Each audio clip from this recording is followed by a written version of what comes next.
आदमी का मुंह जबरदस्ती पूरा खोल दिया गया। उसके मुंह में जबरदस्ती एक माउथ पीस ठूंस दिया गया। फिर सामने वाले ने एक रबर की नली निकाली और सीधा उसके मुंह में घुसेड़ दी। आदमी पूरी ताकत से छटपटाया, लेकिन वो पूरी तरह से बंधा हुआ था। सामने वाले ने नली को जोर से ठेला। नली ने उसकी सांस की नली को ब्लॉक कर दिया। एक और जोर के धक्के के साथ नली उसके पेट तक पहुंच गई। फिर सामने वाले ने पास में लगे एक स्विच को ऑन कर दिया। ढेर सारी इलियां उस नली के जरिए उसके मुंह में घुसने लगी। आदमी डर से आंखें फाड़कर सब देखता रहा, लेकिन कुछ कर नहीं सका। इलियां उसके शरीर में घुसती चली गईं। कुछ ही देर में उसका पेट इलियों का स्वर्ग बन गया। फिर उन लोगों ने पूरे 6 घंटे का इंतजार किया ताकि इलियां पेट के एसिड में अच्छे से मिक्स हो जाएं। इसके बाद एक कंटेनर से पीले रंग की कुछ बूंदें इकट्ठा की गई। जब आदमी की आंख खुली तो उसने खुद को एक रिकवरी सेंटर के बिस्तर पर पाया। उसका बायां पैर प्लास्टर में था। जो कुछ भी हुआ था वो सपना लग रहा था, लेकिन उसका पेट अजीब सा लग रहा था। अभी वो उलझन में ही था कि सेंटर का डायरेक्टर अंदर आया और बताया कि कल एक कार एक्सीडेंट के बाद वो सड़क पर बेहोश मिला था। सेंटर के स्टाफ ने उसे बचाया। पैर के अलावा कोई और बड़ी चोट नहीं थी। डायरेक्टर ने उसे पानी ज्यादा पीने की सलाह दी ताकि पैर जल्दी ठीक हो सके। डायरेक्टर के जाते ही आदमी ने पास रखी पानी की ग्लास उठाई और एक ही सांस में पूरा पी गया। लेकिन तभी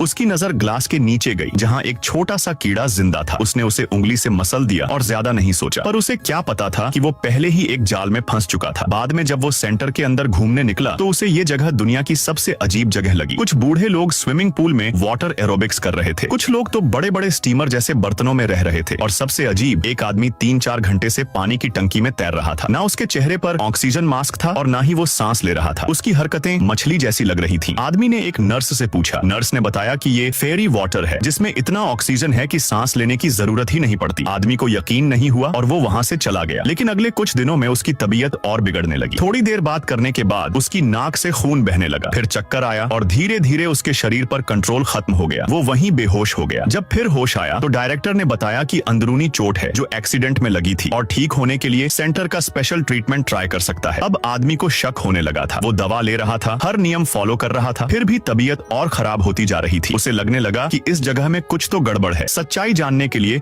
उसने दिखावे में सब कुछ मान लिया, पर अंदर ही अंदर चौकस हो गया। लेकिन उसे क्या पता था, इस बार ये सब उसकी जान पर बन आने वाला था।